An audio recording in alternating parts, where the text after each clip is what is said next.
Welcome to Off the Record with Dannie Rogers, another special off-site feature. And if you hear some basketballs in the background, that's because we're here in Kansas City at the Do Work Factory. This is where Detroit Lions' very own Charles Harris was training the night that he was drafted. So this is his hometown. We're here for the 2023 NFL Draft, and he took us behind the scenes of some of his favorite places, including his high school, Lincoln Prep. You even donated money to the football field. How special is your high school to you, Charles? It is, it's very special.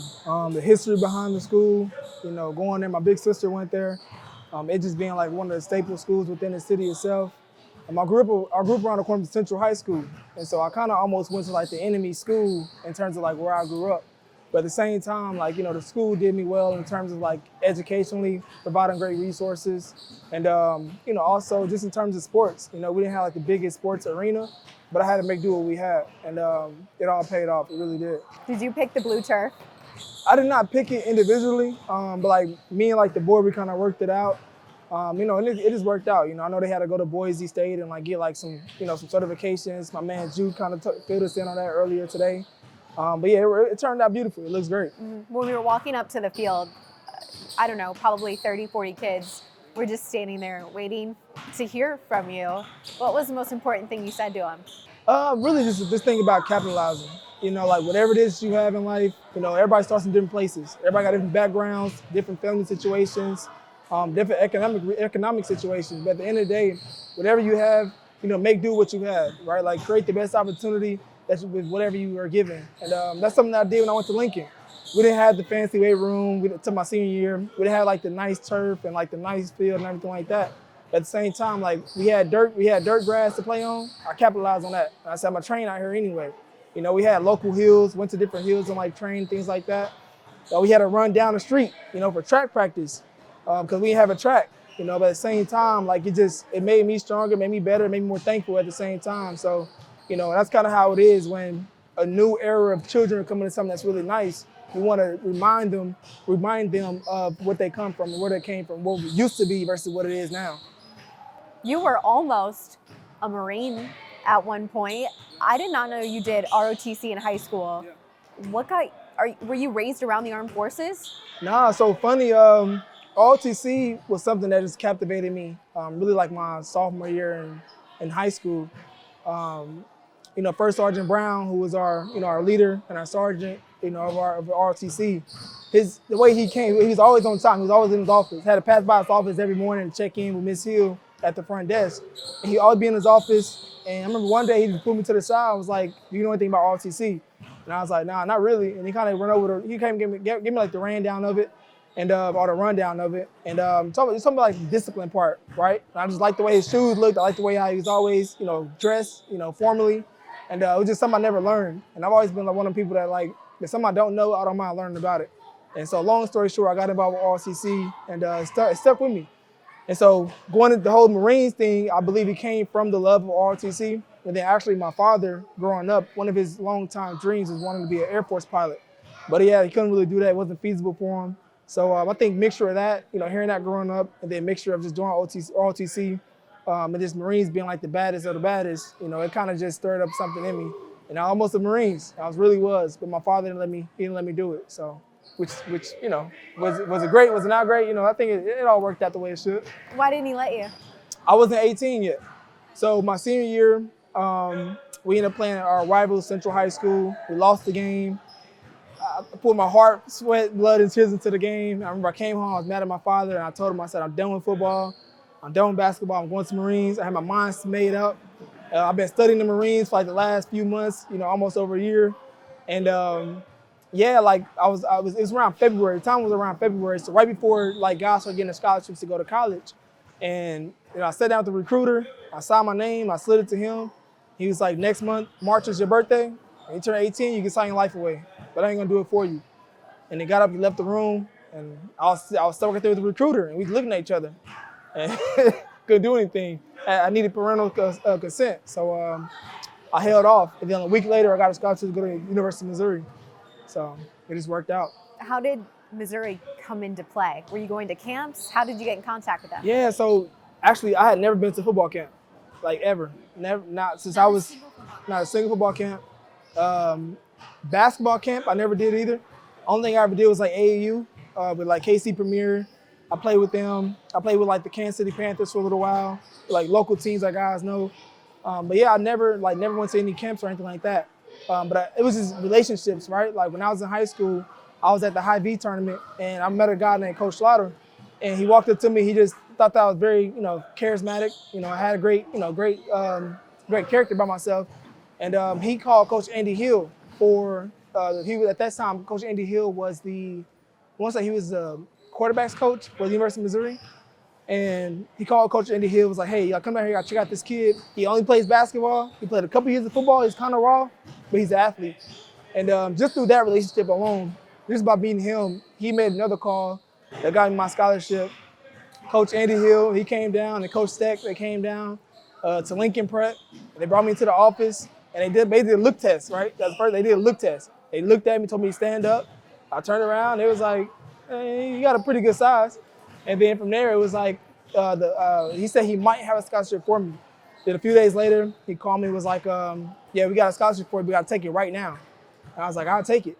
And I took the scholarship, called my pops. He said, you better take that scholarship. I said, I already did. Then the rest was history. Did you have any other scholarship offers? I did. So I had like some D2 offers, but I didn't want to go D2. I don't know what it was, but it was like, I'm not going D2 for basketball. I'm not going to do D2 for football at all.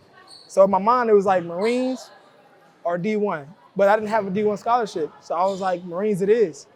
But then, like I said, last minute, on signing day, I got a scholarship to University of Missouri. When did you start playing football? So I started playing football when I was a junior in high school. So why?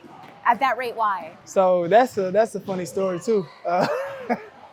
So Coach Allen Lee, he was the football coach. He's like one of my mentors, lifelong mentors. He was a football coach, and at the time, I had a lady friend who was the manager of the football team, and I walked into the room with her. I didn't know the football team was in there, and Coach Lee was like, "Why are you in here?" And I'm like, "Obviously, I'm with her. Like, you know that." And he was like, "Oh, I thought you was here to play football." And then somebody on the team was like, "Nah, he's too scared." And then the whole room started laughing. And so when I walked out that room, I told my lady friend, I said, "Hey, I'm going out there tomorrow to play football." She said, "Oh, you ain't got to prove none of them. You ain't got to do that. Don't do that. You ain't got nothing to prove." I said, "I'm going to be out there tomorrow."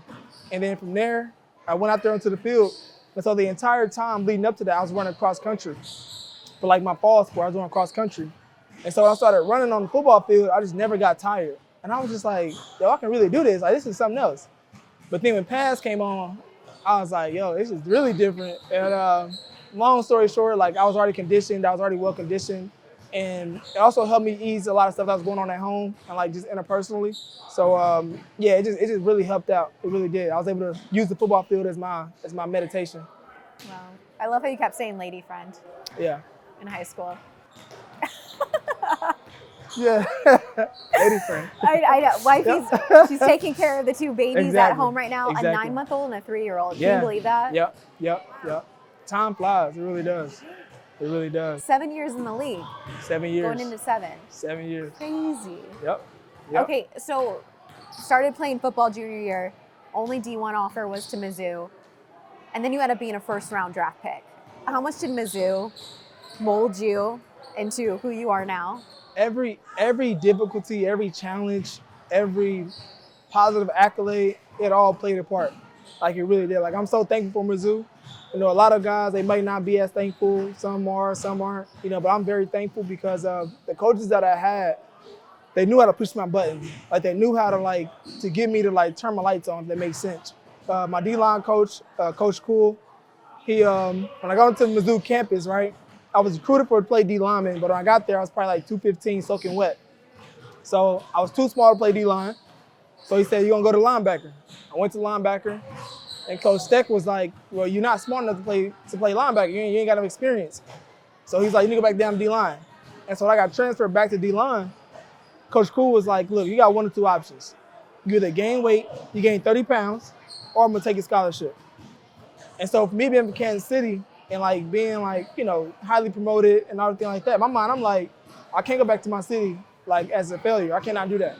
And so that drove me to be in the dining hall every day, drinking protein shakes, I was gonna say lifting, eating, like doing whatever I could possibly do to put the weight on. So I had to do that in combination of like getting these skills down that other D linemen been doing since they was kids, right? Like bag drills, hoop drills. I had never done any of them. And so I was spending extra time like after practice, going through bags, hitting like hoop drills until it became fluid. And one of my like, lifelong, I ain't gonna say idol, but like someone I always looked up to was like Kobe Bryant.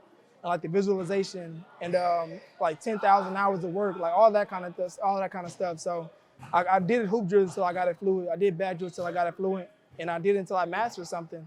And it just Mizzou played a huge part. And you didn't go to the draft in 2017. Correct. Why didn't you go? So I didn't go to the draft because at that time, I believe they was like, you're gonna have to take 7 people. And for me, I was like, I can't make that decision. I can't. It's hard for me to say. You couldn't narrow it down to 7. Yeah, I couldn't say, okay, you go, when you all play such a huge part, in my life. And actually, Zoe, the place that we're at, Zoe was at my house. He was my trainer my senior year, along with Coach Mark, Coach Lee. Had like just so many people that invested within me. And for me to just say you, it just wouldn't sit right with me, especially when it's such a rarity from where I'm from. So I decided to do it at home. And you were training at a do-work factory. So that morning, I forgot our entire schedule for the day, but during he called, that morning I ended up, I think I came here first, like to train. And, Zoe was kind of like, I know you're not about to train day. You don't need to do that. Yeah, I'm like, I am. He said, trust me, I already know. So he already kind of knew like I was about to do that. So we ended up working out. And then it's just something about it. I was like, I got to get one up. I got to get one up. Like everybody else getting ready, getting their tuxedo on. Let me go to work real quick. And that was my mindset, right? Like, got to get some kind of advantage. So that's what I did on my draft day. Wow. And just seeing that these young players are about to go through the draft, are you excited? Are you nervous for them? I am. I'm not nervous for them, because I ain't walking across the stage, but I'm excited for them. I really am. It's a lot of anticipation, a lot of like foot tapping and like leg thumping. Is that what you were doing? Yeah. I was fidgety. I was gonna get water. I wasn't even thirsty. I was gonna get water, come back downstairs and like, everybody good? Because everybody's silent. Everybody watching every single pick when I was at home. And it's like, okay, pick number 10, pick number 15, pick number 20, and you're just waiting. Where did you think you were gonna go? I didn't have no real projection. But you knew first round. I knew I was gonna be first round. But I didn't know first round because my agent told me or because of, I just, read anything. I had made a decision a long time ago. I actually told Dorian, my manager / closest friend, like I told him, like, I'm gonna go first round. And I told him that my junior year, after I had surgery on both my shoulders. My sophomore year, after I had surgery on both my shoulders, I told myself I'm gonna go first round. Because I got like an evaluation back from the NFL my sophomore year, and they said I'm gonna go second round. And I said I'm not going second round, I'm gonna go first round. And I told Dorian that. And so that was the moment where I knew I was gonna go first round. So on draft day, I was nervous. I didn't know where I was gonna go, but yeah, I did know I was going first round. I just knew it. So. Okay, so the groin injury you had this past season, going through injuries, wasn't new then. Surgeries on both shoulders? Yeah, so I had labrums. I had both my labrums done my sophomore year. Played, I think first one happened like in the first half of the season, and I just wrapped it up, played with it. And the second one happened at the end of the season, second to last game. Wrapped it up, kept on playing. And it was a needed surgery. And I talked to my PT at the time, Coach Rex, and he was like, you want to go into the league like healthy. You don't want to go in and have to get surgeries, all that kind of stuff. So he said you want to go in healthy, and he helped me out with that decision because it was a hard decision. It was a lot going on at home at that time, and I wanted to I seen that is my opportunity to help my family, and it's like you got to put up for another year. Like wait, and I was like, okay, I'm gonna wait. I'm gonna go first round then. Wow. That's how it worked. Okay, so this past season, you have a beautiful strip sack on Washington. You get in for one more game after that, and then the injuries just kept coming. IR came. What happened? Yeah, so sometimes you just got to learn how to just sit down and just heal. And I think that, kind of like when I said, like my draft day, right? Like I'm working out on my draft day. Like now I'm more of a sensible individual when it comes to like taking care of my body and things like that. But like, for example, the practice that I hurt my groin, I didn't even have to practice. It was an option. It was like, we know you're not feeling the best. If you don't want to practice, you ain't got to. But I'm like, I want to go practice. And some things you just gotta be able to just hit the chill button and say, yo, just calm down. Year 7, you learned what the chill button is. Year 6, but yeah. So, but at the end of the day, I don't take anything back. Like I don't take anything back. My reputation speaks for itself. Like the team knows I work hard. My coaches know I work hard. I give everything I got 100%. So, if my reputation is intact, that's all that matters. All right, your first year with Detroit, 2021, your best season, stat-wise. Did it feel to you like your best season? It did. It really did. And it was not just stat-wise, but family life. I mean, home, like everything in general. Like the other things that also play a part in like having a great season are all in order. And not to say they weren't, before then, but everything was just it was a routine. It was a system in place. And I was just following that routine and following that system. It's the same thing to this day. Just following the right routine, following the right system. And things just work better when they're systematic. Like I hate to say it, but they are, right? When you have a lot of chaos, start wasting your time with this, you start procrastinating. When you have a scheduled checklist of what you're gonna do when you get home, it always works out better. Detroit was your third team. So what changed and what elevated that play? Really, in my regards, I think it's just the love of the city. Like I really love Detroit. I love Detroit. I love Kansas City. I love my hometown. Not to say I didn't like Miami or I didn't like Atlanta. Detroit is just my comfort zone. It's my cup of tea, as they always say. And I think that mixed in with great coaches, great coaching staff, a lot of player coaches, and a great defense in general, allows individual players to flourish. And I think that's the best situation I walked into. It's funny because Nick Williams, when I first got to Detroit, Nick Williams, he was our D tackle, and he was like, man, sometimes it's not. He said, majority of the time it's not really the player, it's really the team. And when the right player finds the right team, they just light a fire. And that's really what it was with Detroit, right? Like I'm a great player, I found a great team, great organization, and it just helped already kindle what's already there. Yeah. What's your health level at going into this upcoming season? I'm ready to roll, baby. I'm ready to roll. So let's go get it done. It's good. Well, there's a good thing there's not a Lufties. Am I saying it? A Lufties fried Lufties. Yeah, it's all good. Fried fish in Detroit. So you can stay healthy. Please break down your kitchen skills. Lufties was so great letting us go behind the scenes. Yeah. So Lufties is just, it's a Kansas City staple.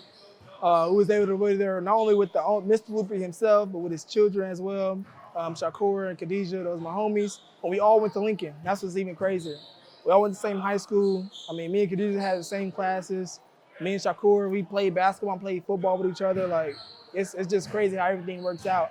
But yeah, behind the scenes, we were able to throw some 8-piece fish in there, had some sides of mac and cheese, had some green beans, and we still ain't even ate it yet, but I know it's still good. Oh, they look beautiful. I did have one. Yeah, it's still good. So this is Kansas City staple, like it really is. Is it in the camera to begin in the shot? Okay, I just want to make sure. If it's not in the styrofoam box, they ain't doing it right. Yeah. Like it has to be in a styrofoam box. It has to be. That's how you know it's really good. It's Kansas City based. They showed us a picture of you with Lufty, and I think the kids. What did you do after you were drafted? Did you get back to Lufty? So that's so beautiful, and that's also kind of it's so crazy, like how sometimes you do things like in a spur of the moment, not just because you want to do it, but because like for me it's spiritual. Like I just get told to do something, I just kind of do it, and Shakur kind of reminded me that around the time I was getting drafted, that I had went to like the store. They had another store up on off of 63rd Street, and I remember I had like a $500 voucher. Like I bought me some food, and I was like, hey, for the next here go $500. Like whoever comes in, just pay for their food. And I forget. I just totally forgot that even happened. But he kind of recalled that and was like, man, remember that. And I'm like, wow. Like so it just goes to show like the small things we do in life, right? Like some big, some small, like whatever it may be, somebody always remembers. And I think that's something now special to me because I'm like, wow, I didn't recall that, but you remember it. That's important. So I know you want to stick to football. You're ready for football. Everything is about football right now, heading into year 7. But we will have an Under the Helmet feature on you. What are some of the talents that you have that will be showcased? Yeah, we got some hidden treasures there, some hidden gems, some things that, are in the works as well. We're going to see a little acting. You'll see a little of that.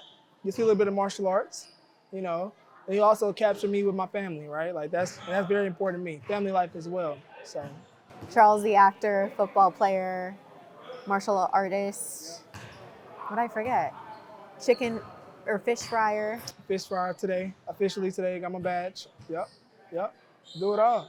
Yeah, motivational speaker, whatever you want to call it. Hey, broadcasting. Hey.